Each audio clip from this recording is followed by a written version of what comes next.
Okay, welcome to Indonesia Pavilion. Today we'll be talking about the green economy development. I'll start with a brief context. So when we talk about the climate change, first thing comes in mind is it's a major environmental issue. However, it's worth to take the note that climate change is also a development issue, both affects the economy and also the social. Therefore, the Ministry or National Development Planning Agency, Bappenas, has established the economic transformation strategy through Green Economy Framework in order to drive Indonesia's economic growth and achieve net zero emissions in 2060 or sooner. So on this session, we will hear from the speakers ideas and strategies in implementing green economy to reach the net zero emissions and sustainable development, and how to gain global collective perspectives in supporting the green economy framework in the context of finance and technology innovations. So to commence this session, I humbly invite moderator Pak Fabi Tumiwa from IESR to lead the discussion.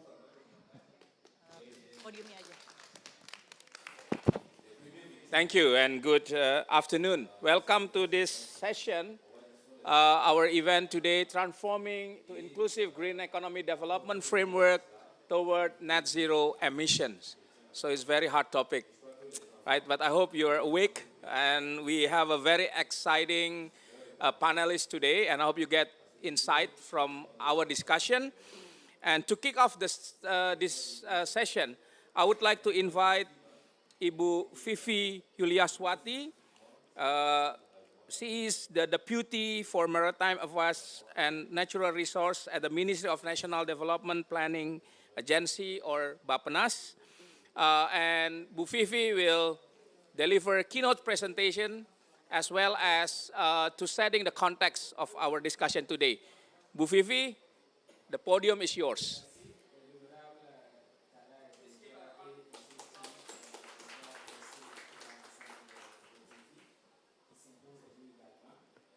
Distinguished panelists and moderators, participants, ladies and gentlemen, very good afternoon. The triple planetary crisis, climate change, pollution, and the trend for the biodiversity loss poses a threat not only to the health of our planet, but also to the well-being of our societies and economies. It is not just an environmental issue, it is a development issue which is interrelated and has an impact on one another that demands our immediate attention and actions.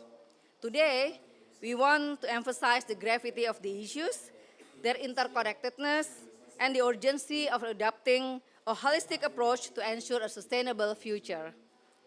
Indonesia has strengthened its development pathway to balance the economic targets and the environmental protections, including in tackling the climate change. In the current midterm development plan, we have incorporated the low carbon development as well as climate resilience. In the long-term development plan 2025-2045, it has become more tangible and explicit that we put emission reduction intensity as one of main targets. You will notice it's about the intensity. So the denominators is about the economy that need to grow greener. We have considered that the sustained GNI per capita on par with the developed nations is not possible to be achieved if the environment quality continues to degrade and detrimental impact of climate change harm our lives. A shifting economic pathway toward a green economy is a must. The green economy policies with ambitious low carbon and climate resilience development policies are able to support Indonesia in achieving net zero emissions by 2060 or sooner. And of course, to encourage our GDP growth up until 2045 to meet status of developed countries. The analysis also signals that through the green economy policies, Indonesia can gain a number of benefits, such as reaching the average GDP to around 6.22% until 2045, reducing around 86 million CO2 equivalent emissions, and 93% of emission reduction intensity by 2045, as well as creating around 1.8 million additional green jobs. The green economy policies requires a fundamental transformations in the energy transitions, more robust and wider implementation of circular economy, as well as low carbon development. As the enabler factors, the green investment or financing is also critical, particularly to implement a greener technology and infrastructure. For Indonesia, it is estimated that we require up to 51.6 billion US dollar per year from public, also private funding. So additional funding such as from the innovative financing are needed, particularly to close the gap inevitably, such as blended finance, impact investment, carbon trade, carbon tax, as well as the subsidy reallocations. So through this talk show, we do hope that we could exchange more ideas and knowledge that we need to transform toward a green economy to achieve net zero emissions. Thank you very much.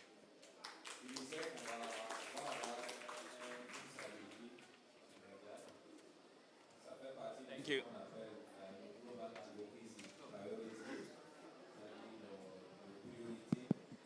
Yes.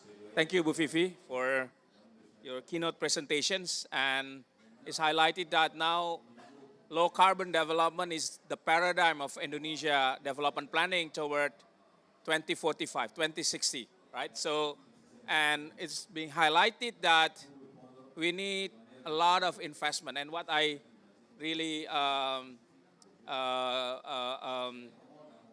fascinated to hear that the transformative that is required on energy, on development, in financing, everything has to be green.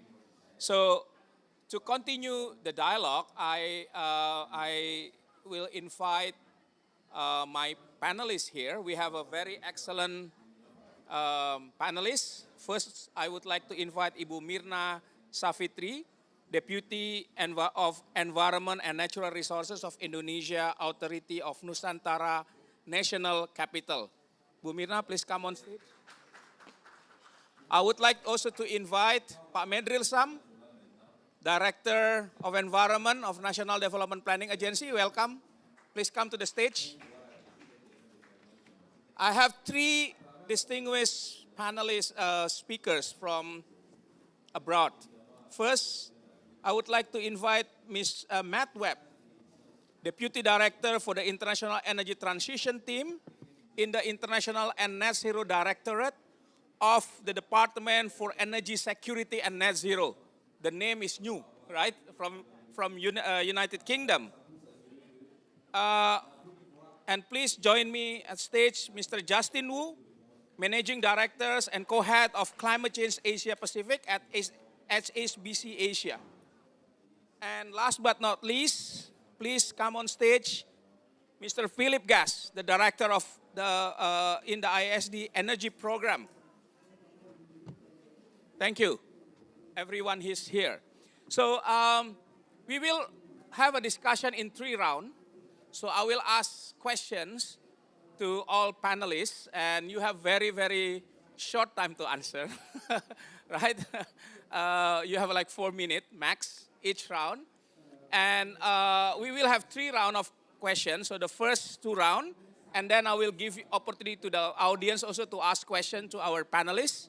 And then we'll continue with the latest round. And because the time is very short, I hope we can really conclude this session by 5:20 as 5:20 p.m. as scheduled. So I will start with Ibu Mirna. As Bu Fifi has said in her keynote speech about low carbon development and its role in the overall green economy development framework. And you were representing IKN authority, right? So, so what can you tell us what is the role of the new capital city Nusantara play in promoting inclusive green economy development across Indonesia? particularly how the experience of implementing low carbon technology and innovation in Nusantara contributes to Indonesia's overall strategy for achieving its climate goals and its 100 years vision, along with reducing its carbon footprint. I know you have a presentation, but if you can brief respond to this question, that will be appreciated. Please, Ibu Mirna. Yes, thank you. Yes, one thing that I want to say here that Nusantara is not just a project to build a new city or to displace Jakarta as a capital to East Kalimantan. Beyond that, we have another objective, among others, is to make Nusantara as a sustainable city. And then for that reasons, we have a responsibility to recover the existing degraded ecosystem in Nusantara. So I would like to use this opportunity to say to all of you that the location where we built Nusantara is basically not in the good condition of ecosystems. The majority of the land already degraded. So our task is to restore that ecosystem. Second one, that we also have another responsibility to improve the resource governance. So that's why anything related to the problems of the coordinations, of the overlapping tasks, etc., should be resolved in Nusantara. And third, that I want also tell with you that we work with a very strict KPI. What Ibu Vivi mentioned earlier, all of that issues already also can be found in our KPI. Starting, for example, by making 65% of our area to be protected areas, and we just built for 25% of the area. We also have a KPI to make 100% of the renewable energy used for Nusantara. We also need to achieve net zero city in 2045. So maybe later on I can tell about that. So, but basically the point is, what is the dream of the green economy already mentioned in our KPI? Thank you. Thank you. So just follow up a little bit on this. So do you think that Nusantara capital reflecting the transformation that we discuss currently toward net zero with all the target that you mentioned? Yes. It's very clear that Nusantara want to be an example of making the green economy happen in Indonesia. Thank you, Bu. I'll move to Matthew. Matthew, from your perspective, and I know that this UK has been promoting low carbon development, and you've been working with Indonesia government long time ago, I know. So from your perspective, what specific element of green economy development framework in Indonesia resonate with the UK vision and your strategies for the global sustainable development? And how can this align further strengthen bilateral partnership between UK and Indonesia? Well, thank you, and I'll try and speak up. Firstly, it's a real pleasure to be here in the Indonesian Pavilion, and I can just say, from the UK Pavilion perspective, we have the similar issue with noise. So I'll try and be as clear and as loud as I can. But you have a more beautiful backdrop with the trees on the walls, so thank you.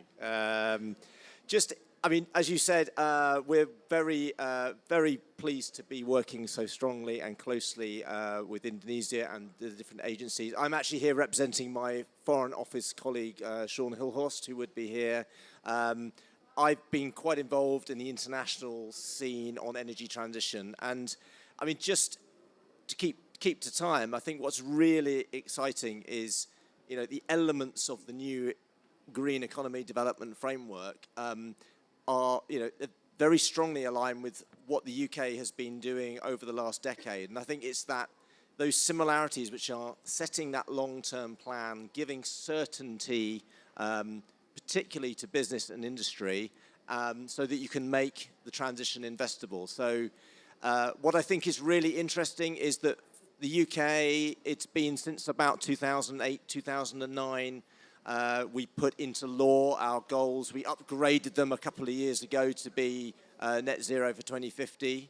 But we had a 85% commitment in 2008, which we then took up. That gave a real signal, but it's then what you do in your markets, your electricity markets, in the industrial sector, to drive investment. And I think, what I think is fascinating and what I think is a huge opportunity, the time that we've got to make that change now is shortening very quickly. So I think from the UK perspective, we really have to share what went well and also what didn't go so well really quickly, really openly, really honestly, as countries like Indonesia are making hugely ambitious efforts and changes to not only adapt what you've built already, but also keep building your economy, keep building your prosperity, but do so in a way that meets with the targets we're setting. So pieces on the framework, the structure and the regulation and how we actually drive and give certainty to investors, I think is where we've got huge opportunities to collaborate going forward. I'll stop there. Yes, time. Thank you. I'm just curious because the name of your office is changed to Department of Energy Security and Net Zero, right? Yeah. Does that also show the ambitious from UK government to become net zero? Can you tell us what is the behind of this? Because the name always changed, I think, to my understanding. I'll be very brief. Departments come and departments go. What was quite interesting, just after we passed our Climate Change Act, we created a department called Energy and Climate Change, which I was proud to be a member of. We then expanded we brought business in and we became a business department. The new department is back at its heart, is about dealing with net zero and energy and sectors and electricity. So I think in a way the focus has again increased on those two sectors. You cannot do climate change policy without energy policy. And I think the comment on the energy, post-Russia, Ukraine, the focus on security and stability through the transition is being very much reflected. And I think that's partly in our name. And I think the challenge we face together is we've got to give confidence to investors that there's a clear path. And we are going to, deconstruct the fossil fuel powered energy sector that we have and build the new one seamlessly, smoothly, without disruption, and bringing people with us. And I think it's right to have the word security there now, because if people feel secure, they will go faster. So I think that's the way we see it with our new departmental name. Yeah, maybe it could inspire also for Bappenas to become National Net Zero Development Agencies, perhaps, as we move toward net zero emissions, right? Just say. So yeah, I would move to Justin. Justin, you mentioned, we have heard that transformations requires transformation of development framework require transformation in financing. And you represent one of a very active bank in this space, green finance. I know HSBC has been very active in low carbon financing, and recently Just Energy Transition Partnership as part of the G funds, right? So considering the increasing global focus on sustainable finance, what do you think the financial institutions, how the financial institutions perceive the role of green economy development framework, as you have heard, in driving investment opportunity in Indonesia and broader Asia region? Do you think that this framework convinces you as a financial institution to provide more finance to green project in Indonesia?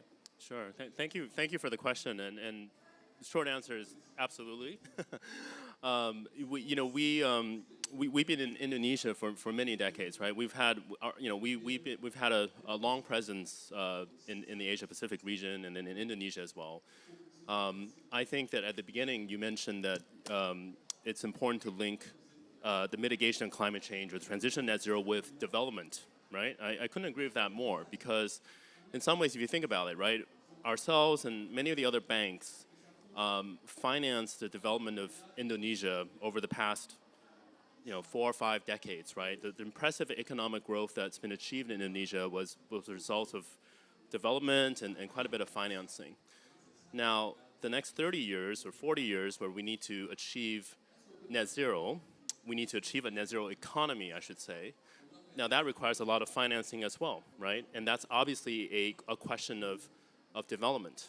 You know, example I like to use, you know, the UK industrialized with coal and the steam engine almost 200 years ago, right? And the United States used an internal combustion engine and oil to build its economy over 120 years ago or so.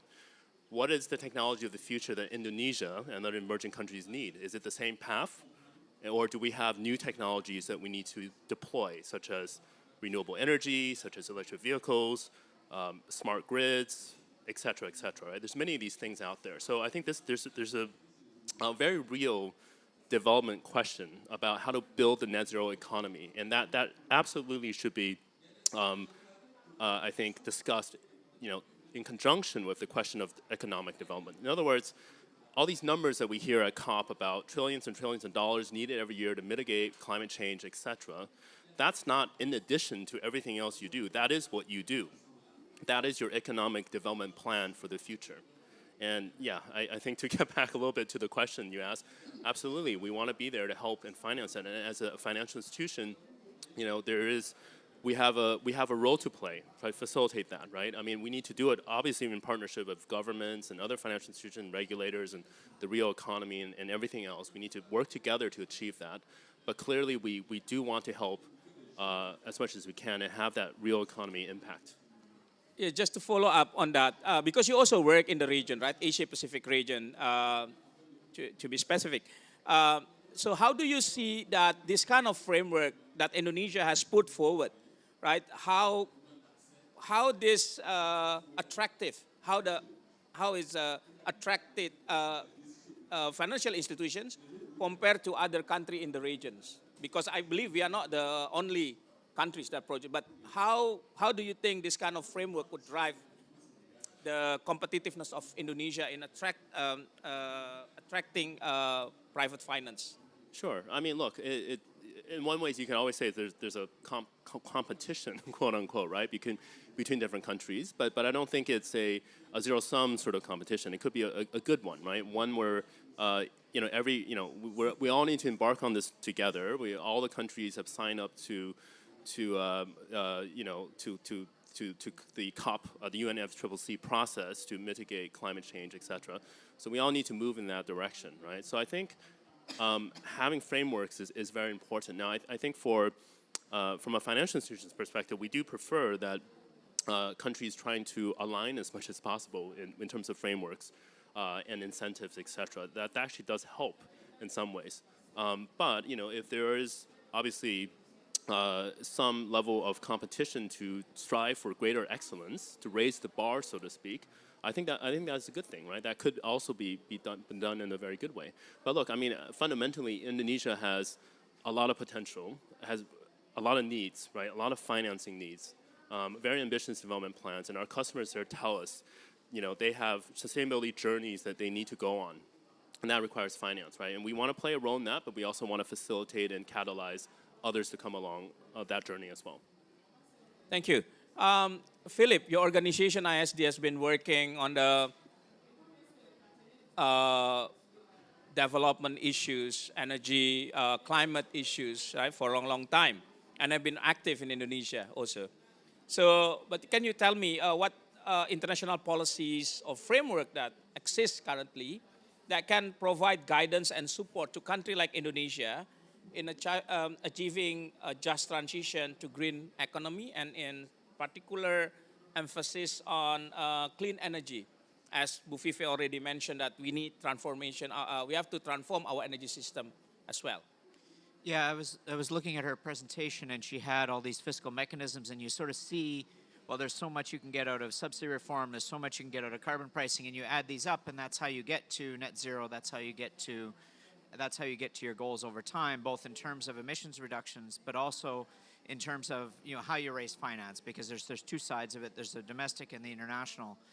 You know, speaking about some of the different initiatives, the different platforms that are out there, There's, I mean, the newest and the one that's getting, the most attention over the past year is we have the JET-Ps, which obviously Indonesia is very heavily involved in, that are really starting to put together the guidance of how we transition our energy sectors, and we achieve goals like net zero, and we achieve also the development goals as well, because it's not just about the energy and the environment. The social impacts are very important, and part of those JET-Ps is ensuring that the people that are affected by energy transition are included in that as well. I mean, there's lots of different initiatives. We've got low carbon development initiative in Indonesia, which ISD has been involved in.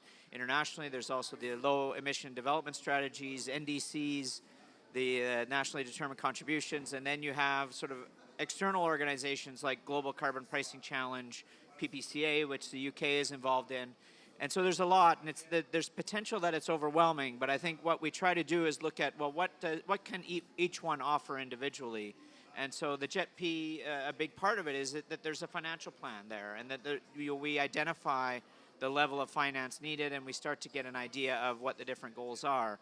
Through an organization like PPCA or Global Carbon Pricing Challenge, you get countries coming together and sharing experiences and recognizing that the experience in the UK or in Canada, where I'm from, originally isn't necessarily directly applicable in a country like Indonesia, but maybe there's lessons that can be taken about stakeholder engagement or social protection or how a country is organizing its finances, and looking to bring those pieces together and try to pick out of each one, well, what can we learn in a country like Indonesia? But a lot of it comes bottom up as well, and also sharing what's working. One of the other things we're working on right now is just energy transition within IISD, and trying to bring together the knowledge from the region and sharing it globally as well. So if there are good reports and academic studies coming out of any country, putting them together and making sure that organizations are sharing. So in summary, really coming down to what can we learn from each other in terms of financing the transition, how can we share the information, and with all of these different acronyms, sort of identifying what each group can offer and trying to take the best out of all of them. Yeah, I would like to, you mentioned this platform. You forget to mention Global Subsidy Initiative, I think. We've been involved also. Because I raised this question because Bu Vivi mentioned in the presentation in terms of financing gaps, subsidy reform is one of that. And we know in Indonesia, subsidy reform is a very, very tough policies. It's not easy to deliver. But can you maybe say something how we can ensure this reform can happen without jeopardizing affordability and access to energy for the poor? What is the best recommendation you can give?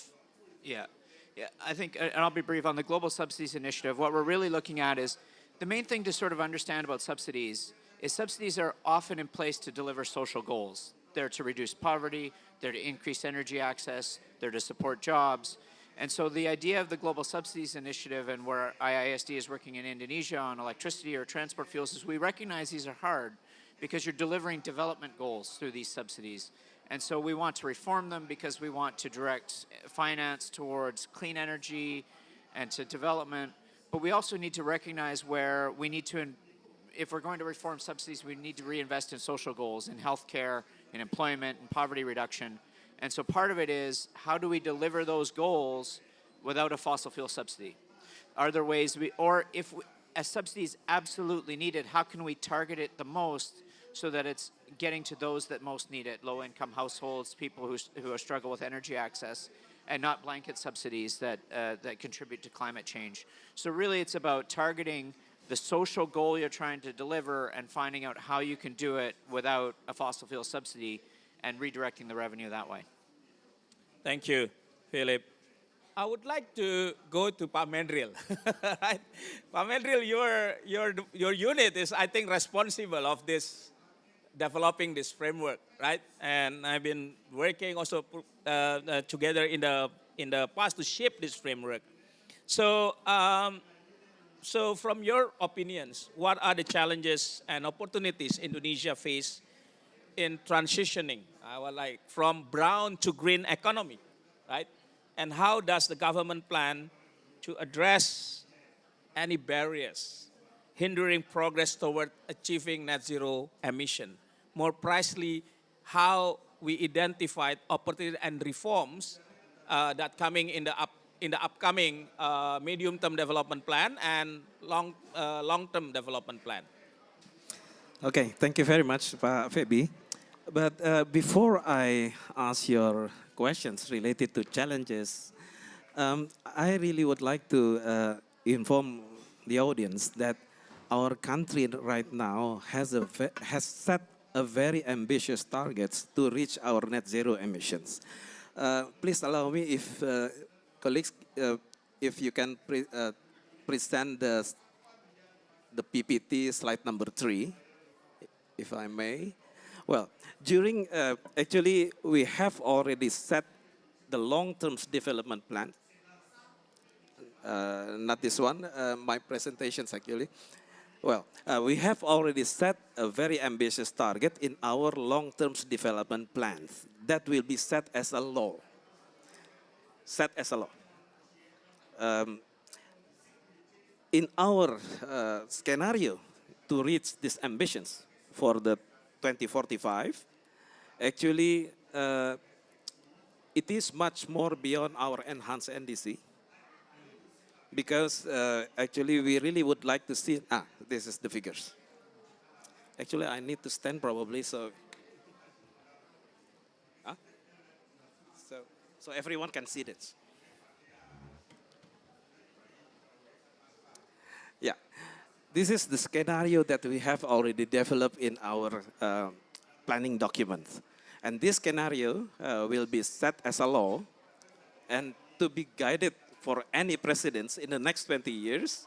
So if you can see the chart here and also the figures, that annually in 2045, we have to reduce our emissions until 80%. So you can imagine. So this is the way to reach our ambitions, to reach our economy, to reach the emission reduction intensity, as Ibu Vivi already mentions. So as you can see here, this is a very ambitious target. You can see that 80% in 2045, emission reductions have to be reduced. And you can see here in 2030, if you look at the table there, for annual emissions, we have a bigger target in compared to enhanced NDC, about 55%. So as you can see here, we have already set a very ambitious target, and this is along the line also with our economic growth as well. We would like to see that our economy actually in a greener pathway. So that's why then the title of this session today is how then we can develop the green economic development framework. And it's already there in the scenario development in our RPGPN that will be set as a law later. And of course, we will be translating this into our 5 years development plan. And we really would like to see this become a major transformations into our development. So, of course, this must be facing a lot of challenges, I believe. And as you can see right now, energy sectors has become a big issue for us. And you see that right now also we still have a very high fuel consumptions, still based on fossil fuels. And according to that issues, I believe, as Bu Vivi already mentions, actually we have to raise the questions about the investments. Of course, to reach these ambitions, we need a lot of investments. We cannot just rely upon our fiscal capacity, but of course, we have to rely on more on investments. What is happening right now, the investment is just kind of regular commercial loan. Of course, that's not what we expect. Of course, we really would like to see more concessions, more grants, more commitment from the private investments. So that's one. That's one issue. And of course, another issue is how then we can access the technology and also the knowledge. So that's why now we have BRIN now, and of course, it's not, I don't know whether it is enough to recover the technology and also to access the knowledge, but of course, this is the big issue as well, and this is also required investment. And the third one that we really would like to see actually as as a probably this is not a kind of just a challenges, but also opportunity. So we believe replacing the fossil fuel with the renewable, it requires a lot of aspects, particularly how then the green jobs and how then we can enhance and we can reskill our labor capacity into a more greener way. We know that our labor capacity in current phase is much more on the brown aspects. So in the future, we would like to see as well how then these green jobs will be happening in Indonesia. We have already estimated the green jobs it create a lot of potential aspect for our economy and create also a better labor markets in the future. But of course, again, for some challenges that we have to acquire, investments, and also the technology, this is also need to be aligned with the strategy that we have already set in our long-term development plans. Does it answer your questions? Okay, thank you. Yeah, Pak Medri, I would like to follow up on that because one of the challenge that I think many of us have seen in Indonesia is a very hard to do coordination, right? I think you have a lot of meeting and coordination in Indonesia is, you have like how many coordinating ministers, but still coordination is one of the hardest things to do in Indonesia. So, and it's not only among intergovernmental ministerial, right, but also from national to subnational, right, to provincial and district, and so on and so forth. My question is that, because a lot of people are asking, well, you can have a very good green development framework whatsoever. My question is how your Bapenas is ensure the alignment or make this become reference to other ministries to implement, because without the implementation, I think this framework is nothing. So I know this is a big challenge, but how do you see this? How do you overcome these barriers?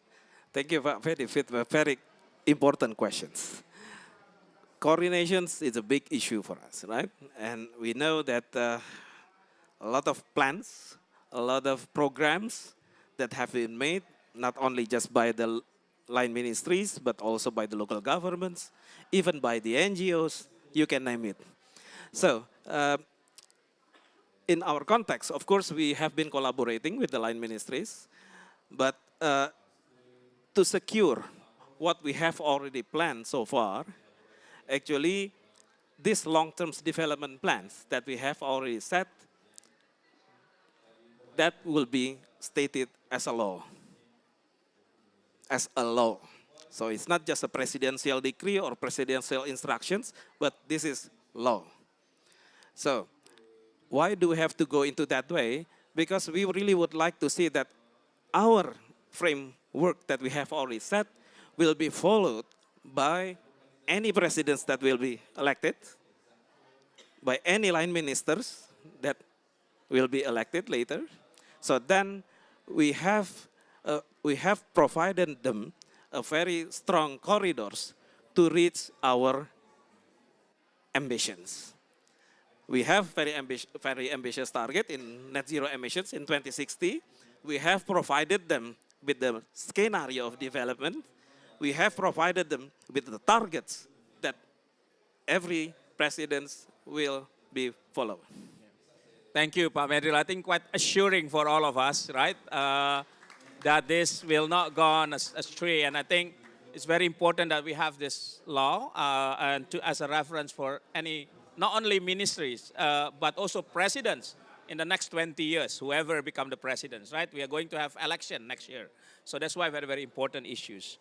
I would like to go to Ibu Mirna. Ibu Mirna, you see all of this. And since IKN, the new capital city, is still under development, right? And I think it has target that by next year, it will be fully functioned, I think, right? With the presidents say that our Independence Day inaugurations will be in capitals, a new capital city, right? And started with some ministry will start to that. But in your experience running this development, what would be the, and you have mentioned that this concept, right? Become net zero 2045, that pretty ambitious, but also kind of the opportunities. But how do you see what you would do to ensure that all of this green, low carbon development, green Nusantara will be in reality by 2045, reaching net zero by 2045? So what is your strategy? Yes, first I would like to maybe make a correction that Nusantara will be 100% function in 2045, not next year. Yeah, yeah, fully function. Yeah, and then regarding the way we integrate the low carbon development framework into our development, so basically our task is here in terms that we already have a master plan. So the master plan saying in detail about what we should do. And then one of the principles that we need to comply with is to implement the low carbon development. Yesterday we just launched our roadmap of the net zero strategy. And then this roadmap indicating that first we are serious in integrating low carbon development into our development, and second one, we also want to contribute effectively to the NDCs. So I don't want to say in detail about the roadmap because tomorrow we will have a special session about that. Yes, here.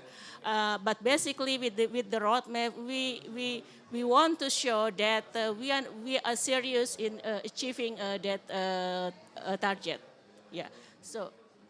Good. So please bear in mind that tomorrow there will be a launching special session. Not launching. The launching already yesterday, but tomorrow we will discuss about that net zero roadmap, right? So thank you, Bu, for that. Please come also tomorrow if you are interested to hear more about this. And I think just to add that last month I think the president also inaugurates the first solar power. So 50 megawatt solar power with battery. That's the first renewable energy project in IKN. So I have to say that we are really support that solar thing, and to show again that it's not just concept, it's already put into action. Yeah. And also for the follow, I think we also started several activities for planting and replanting in several areas. Thank you for that. I would like to go again to Justin. Justin, how do financial institutions assess the risks and opportunities associated with the green investment in Indonesia in particulars? And what strategies can be adopted to mitigate this risk while maximizing, of course, as financial institution, you want to maximize your returns, but sustainably. So how do you do that? Sure, yeah, thanks for the question. I mean, I think there's a number of ways to answer the question, actually. I mean, I think when it comes to green technologies or decarbonization technologies, right, I think, first of all, there's a set of technologies today which are very much from a technological perspective not considered sort of risky or new, etc., right? That they're very much sort of mature and ready to be deployed. And, you know, specifically what I'm talking about is renewable energy, such as wind and solar, and geothermal to a certain extent as well as, you know, the electrification of transportation technologies, such as electric drivetrains like batteries, electric vehicles, whether it's four-wheelers or three-wheeler electric vehicles, electric buses, those sort of things. So there's a number of technologies already that's what we considered very much sort of mature and ready to be deployed on scale, en masse today. And those are the things that actually need to, you know, the solar and project you just mentioned, those things need to be replicated many hundreds or thousands of times, right, to kind of achieve the level and the effect that we need. So one is about scaling that. However, that's sort of what we need to do, I think, in the near term, the next 10 years. It'll get us a good amount of way towards staying within our carbon budget, 1.5 degree carbon budget. But to get to net zero, which is 100% reduction of all emissions, that requires another generation of technologies, right? Which at the moment are not commercially sort of viable in most cases, and banks and lenders such as ourselves are probably not comfortable doing at the moment. So these are sort of the next, what we call the next generation of decarbonization technologies. So that's carbon capture and sequestration or utilization, hydrogen, various sort of hydrogen technologies, or sometimes they're sort of carbon removal technologies like direct air capture, et cetera. There's a number of these things as well that actually requires either a blended finance solution or sort of pilots or even government or regulatory support to actually deploy, right? So I think it's a bit of a long answer already, but I think when we look at these opportunities, we first look at technologies, which bucket is this technology we need to deploy, and then we look at where this needs to be deployed, right? Countries such as Indonesia versus maybe other countries, there's a different set of risk versus opportunity considerations, and some of these may actually not be unique to the technology itself, and may be unique to the way that the power market is set up or the regulatory environment is. So we need to sort of think about what is technology risk versus what is actually a market risk that's independent from that. So that's how we sort of assess. But look, at the end of the day, we sort of know what are the technologies we need to deploy. So we just have to work on de-risking them and making everybody sort of comfortable with that. Yeah. Thank you. Well, I think that's a big challenge. I understand that most of the technology to reach net zero is actually available, but how fast the commercialization in specific country can happen, right? And that's the challenge. That was the importance of policy and regulatory framework to make that technology become available and ready to be deployed, and also commercially viable to attract private investment. Matthew, considering the evolving global landscape, how can the UK continue support and engagement in Indonesia low carbon development program, adapt to incorporate emerging trends or challenges within the context of green economy framework? Now we are in a very chaotic work, but how do you, and Indonesia also have, I think now is become emerging economy. So how do you keep engaged in this? Very good, thank you. So I'm gonna answer your question eventually, but I just wanted to respond to some of the really good points that the panelists have made, and just expand a little bit. There was a reference, I think, just now to the legal nature of the framework, and I just wrote down the law with an exclamation mark, and I remember one of our ministers once saying, if we don't do this, I'm going to be sent to jail, or words to that effect, because that's what it means. You have a legal duty, and as you say, that legal duty passes between one set of administration to another.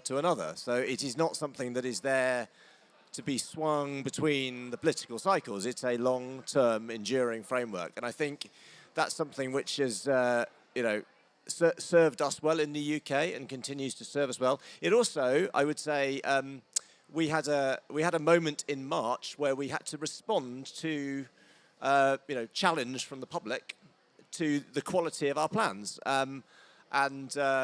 we published several thousand pages of detailed planning around the net zero framework. So that that legal status, that accountability, the scrutiny, it's very important. And as you're trying to demonstrate the planning into the future, and that you're openly talking with people about how you're going to do it. The JET-P point, I could probably have opened with the remark, as to how proud the UK is to support the JET-P system amongst the G7 countries. We are very, very strong supporters of the JET-P in Indonesia, which is led by the US and Japan. But the idea, and this speaks to Philip's point, I think, the idea is not just about making a big announcement. It's about the quality. It's the quality of the support that can be provided, because it gives visibility to what countries are going to offer. Because quite often it's like, one country gives an announcement for 1 year, another year, another year.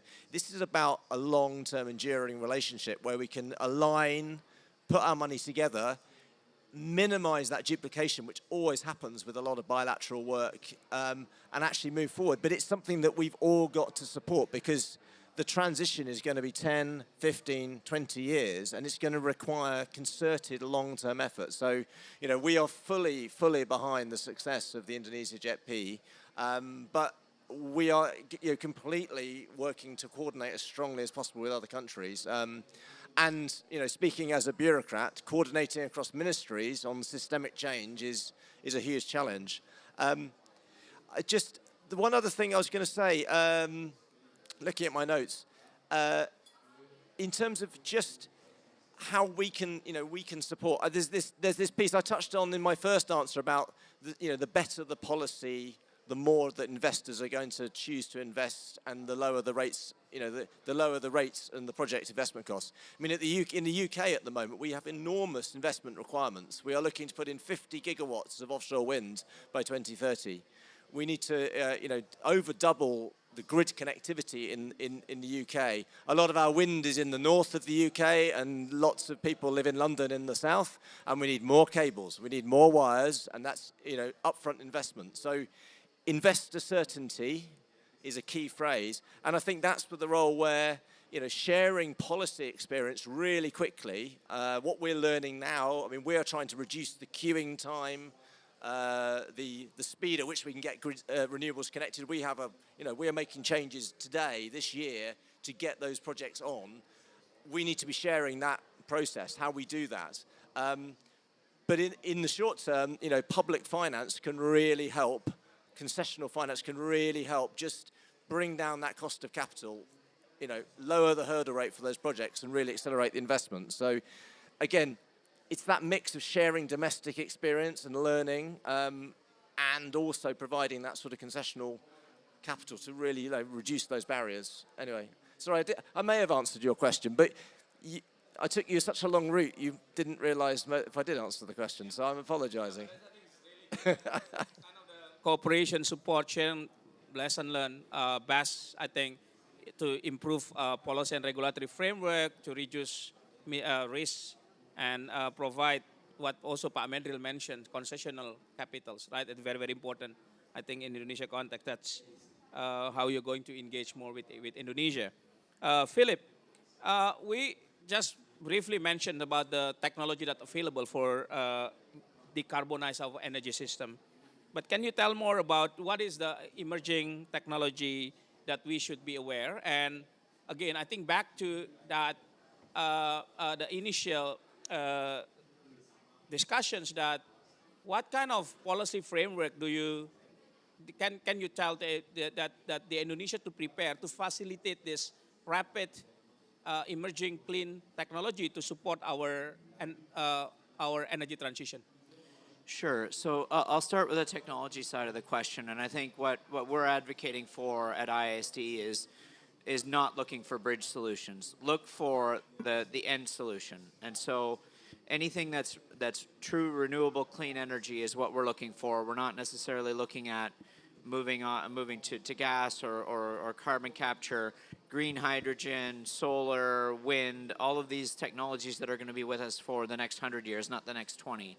What you want to avoid is investing in these bridge technologies that within a couple of decades are going to become uneconomical themselves. And so you really need to sort of look ahead. And really from a market's competitive standpoint, a lot of those renewable energy solutions are already cheaper than the legacy fossil fuel technologies, as well as some of the bridging technologies. Some, like green hydrogen, are not quite there yet, but they're getting close. And so rather than investing, for example, in hydrogen made with gas, focus on the green hydrogen at the end of the day and get to the end technology as quickly as possible, and also ahead of the curve of others as well. In terms of financing, I think what we are most looking at is ensuring that financing for things like JET-P isn't just all loans that are going to have to be repaid with difficult interest rates. We need a mix. We need a mix both of public sector, international climate financing commitments. Some of that may be loans, but some is in grants and other mechanisms. We also want to look at private sector investment. You want to encourage private sector investment, but one of the ways to do that is things like, to come back to it, subsidy reform. I was speaking to a representative from a Finland organization that makes clean steel today, and they said that we were talking informally, and that one of the barriers to clean energy investment is when you're moving into a jurisdiction and there's subsidy reform for fossil fuel industry, because if you're looking to make products with clean energy and fossil fuels are subsidized, it's immediately an investment barrier.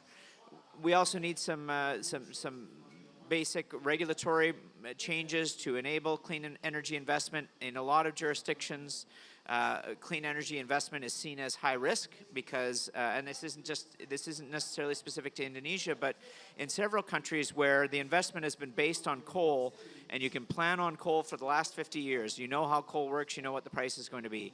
And so renewable energy is perceived to be a higher risk investment, even though the technologies are cheaper. And so it's about bringing the finance along, bringing those who are making the investment decisions along to say, well, look, in the past, we might have gone with what was certain, but quickly those renewable energies are becoming certain as well. So it's a mix of public sector investment, including not just loans, but also grants and other climate finance commitments. And it's also de-risking the private sector environment as well, so that things like fossil fuel subsidies aren't distorting the markets. And then the final thing I'll say there too is the other side of subsidy reform can be carbon pricing, because carbon pricing does make it essentially more advantageous for a clean energy investment. It's easier for wind power or solar power to move into a jurisdiction where there's a carbon price because they've got an immediate competitive advantage as well. So maybe I'll pause there. Yeah, thank you, Philip. Please give a big round of applause to our panelists, ladies and gentlemen. And I will start to open this Q&A sessions to give you opportunity to ask your questions or make comments to the initial statements from the panelists. We have a couple of minutes, so if you want to ask question or make comments, please state your name, your affiliation, and to whom the comment or questions will directed to. Anyone, please? Anyone in the audience would like to ask any question or make comments, please?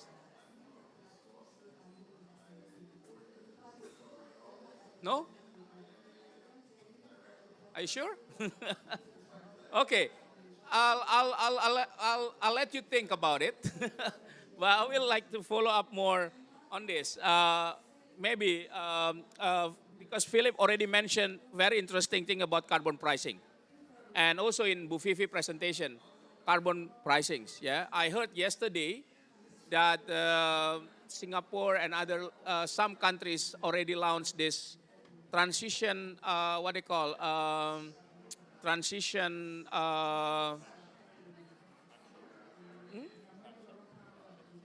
transition credit. Transition credit. Like, I mean, like using the fossil fuel retirement, in this case, early coal retirements, to finance the transition as one of the transition finance. But beyond that, I mean, because you've been working on carbon pricing, right?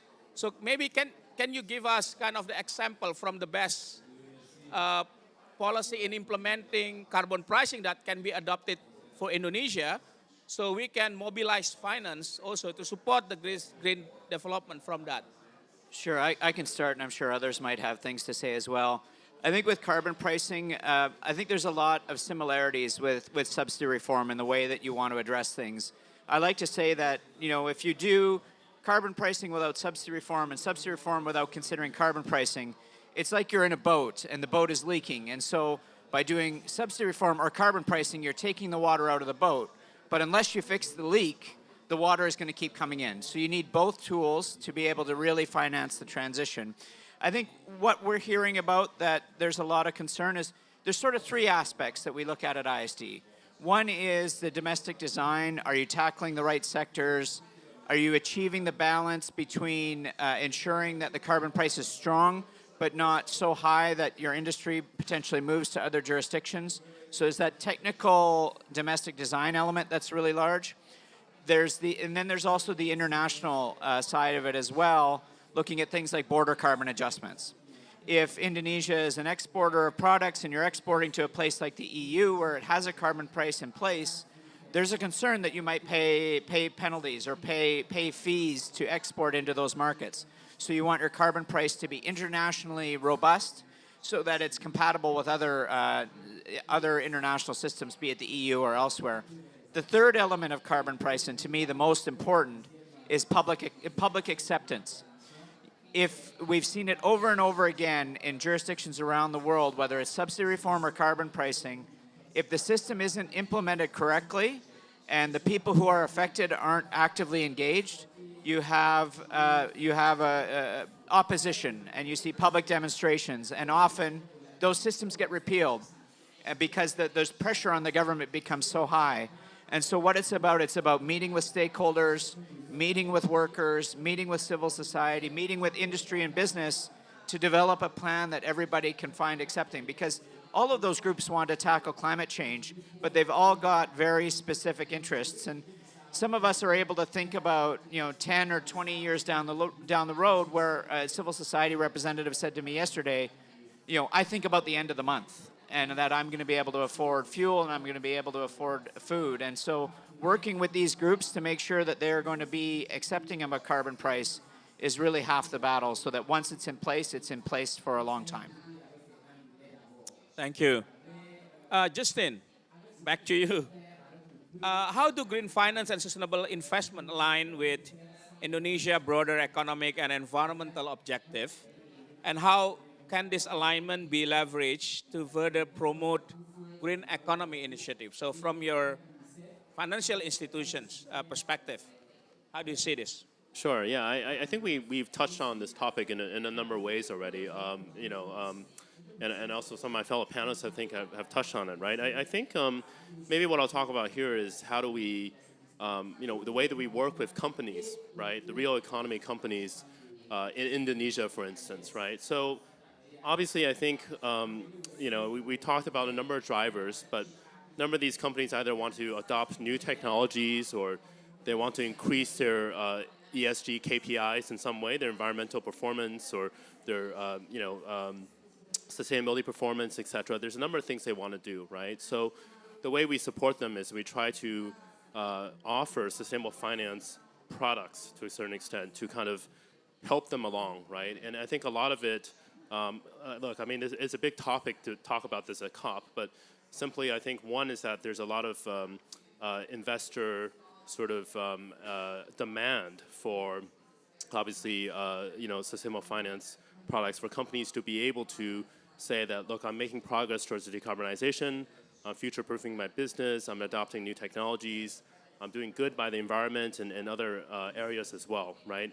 And there's a lot of demand for, I think, if that company is trying to raise capital and we sort of, issue bonds or that sort of thing, there's a lot of demand for it, right? So, we've done a number of transactions in Indonesia. We've seen a lot of oversubscription from international investors, meaning that there's quite a bit of demand from international investors to invest in sort of sustainable business models adopted by companies in Indonesia.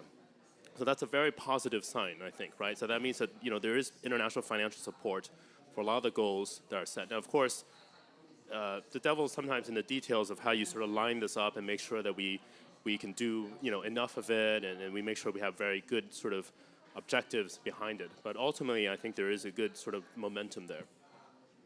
Thank you. Matthew, UK government, well, now His Majesty government, right, has been engaged with Indonesia low carbon development for quite some time, right? And I think this kind of framework also results from your previous cooperation with Indonesia, in particular with Bapenas, right?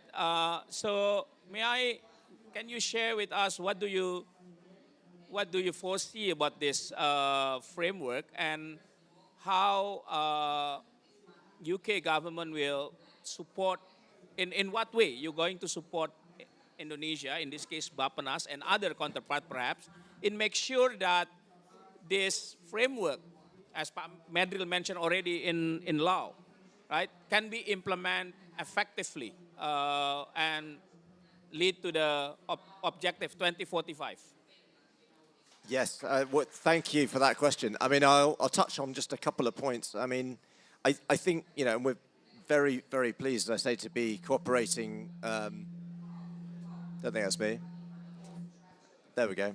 Cooperating, you know, very deeply, and you know, we look forward to keeping that cooperation going and being very strong and working with you. I think at different levels, we are, you know, we're looking to keep that cooperation going. So at the technical level, you know, we've just recently announced another 27 million of technical support to the Low Carbon Development Initiative. That was when our Minister Trevelyan was over.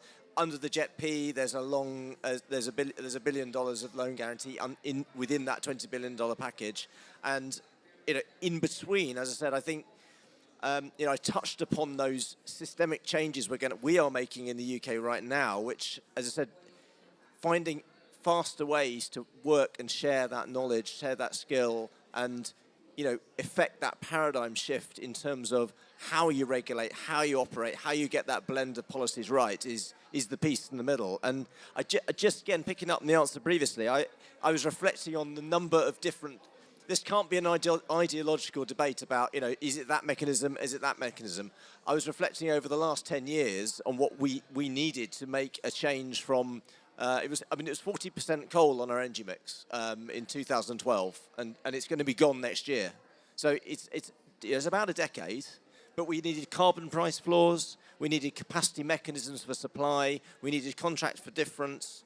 You know, all those measures were needed simultaneously to make that change. And I think that's the challenge to policymakers, is you've got to make you know, parallel interventions to see that change in order to get the transition happening fast enough. So, as I said, we're very pleased to continue technical support, very pleased to continue sort of big, you know, big financial support through the JET-P. And I think in the interim, the faster that we can, you know, learn together about this transition, the more chance of success we have to do. You know, the UK's got to get to net zero power by 2035. We've committed to that as part of the G7 commitment. That really isn't very long away in terms of asset cycles for power stations.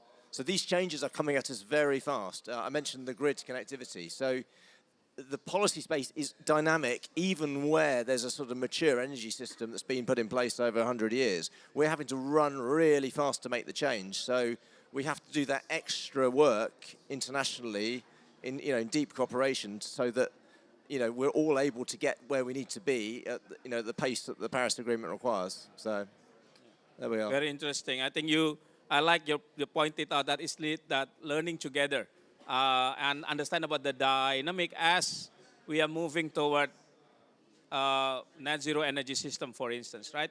So I think it's a good one. Ibu Mirna, we know that in terms of investment, right? Nusantara requires a lot of investment. And I think since the beginning, President Jokowi already mentioned that we will encourage private sector to invest. So maybe you can tell us what kind of public-private partnerships that currently you envision or currently in place to support low carbon development objective of Nusantara Capital City. Right now we are working together with several private organizations, particularly for achieving the target of the reforestation in Nusantara. Next month there will be launch of several joint projects between Nusantara and some private sectors, and also by using the crowdfunding. So I think we are very welcome to the participations of the private sector in developing together with us regarding the several objectives in terms of the several sectors that already mentioned in the low carbon development. For the waste management, for example, there are several discussions with the private investment, to develop the industry of the waste to energy, etc. But we are still in the process of discussing. But the more concrete one, I think right now is on the follow sector with the reforestation. So it's ongoing. Ongoing. Ongoing process. One thing that I also want to say that in terms of the funding, besides the general things that we already discussed, in Nusantara with our special authority, we also apply the tax deduction opportunity for the private sector, including the civil society, to get involved in the environmental development of Nusantara. So it's what we call as a contribution. So soon when the Ministerial of Finance regulation related to the tax deduction enacted, so we are ready to also encourage all participations of the private sectors, NGO, etc., to support our activities in environmental protection. Thank you, Bu Mirna. And Pak Medril, you mentioned about this framework become a law. I mean, in our long-term national development plan become a law, right? But how does you plan to monitor and evaluate the progress of this green economy initiative, the green development, the transformations? How you measure that? How you evaluate the progress? And because Bu Vivi also mentioned about Green Economy Index. Perhaps you can share a little bit. What is that Green Economy Index, and how do you, what are the key components and indicators included in that index in terms of performance measurement of this framework? So we can, as a public, as a citizen, we can evaluate and measure together. Okay. Okay, thank you, Pak Febi, with the question. Well, I always been asked about this green economic development framework. How do we measure this?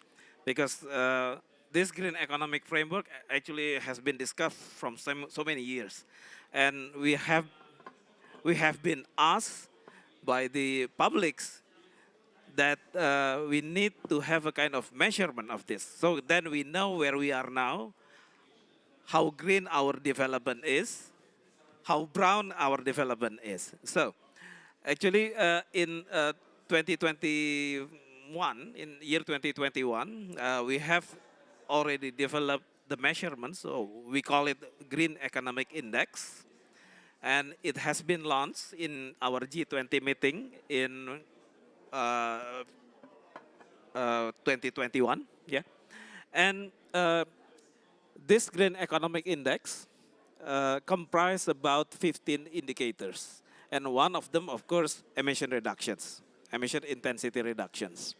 And we of course, not only just solve about the issue of emissions, but also when we are talking about green economic development framework, of course, it's not just about climate change. Bu Vivi has already mentioned about the triple planetary crisis. We also address the issue of pollutions, the issue of waste, the issue of biodiversity, and even our social and also our economic context as well. So in this case, we have already set our green economic index targets in our long-term development goal that have been set as well as a law. So then a kind of like emission reductions, green economic index, both of these instruments will be set as a law as well. So this can ensure that our development pathway in the future is on the greener pathway. So if you can see, I think I have the slide here on the trend of our economic index. Based on the 15 indicators, as you can see that on the green lines, actually, well, we have a good progress, although, as you can see, the line on the bottom line, is that the economic, that's the indicators portfolio index, which is a bit, well, lower behind the economic and the social one as well. So, as you can see in these charts, we have a big homework to reach our ambitions, and these ambitions to 2045 also been transferred as well to our provincial government and local governments. We have already set the goals. We have already set the targets, not only just in the national level, but also at the local level as well. If you can see the slides number 5, if I'm not mistaken. Next. Next. Next. Next. Yeah. This is just to show you how this green economic transformations transfers into our regions. We have already set the targets for each province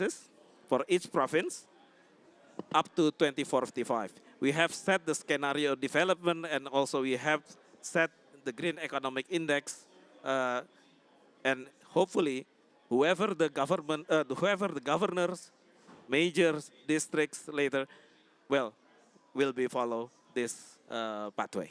Yeah. Thank you. Thank you, because this is something that I would like to ask, how you mainstreaming that to the local government, which play important role in that, and you already mentioned that. I think the process alignment has been done, right? So congratulations to that.